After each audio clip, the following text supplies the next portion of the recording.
ายดีท่านผู้ชมมาพบกับรายการมุ่นอุ้ยปุ้ยดำเนินรายการโดยข้าพเจ้านางพิมพ์สอนแสงจันทร์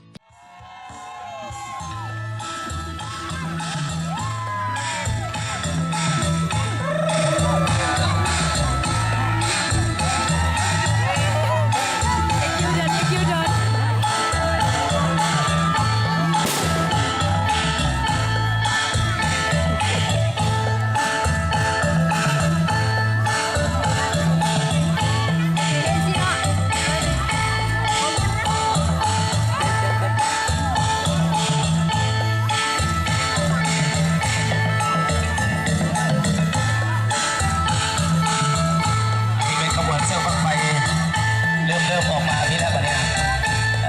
หลังจากที่เริ่มเซิ่งเลาะบ้านเขาแล้วก็เป็นเลาะประมาณในพี่หลังงานบุญเขาเองเขามาจะได้มาเริ่มใกล้ๆกับทางบ้างไฟจะได้จูดไปเรื่อยๆจูดบูชา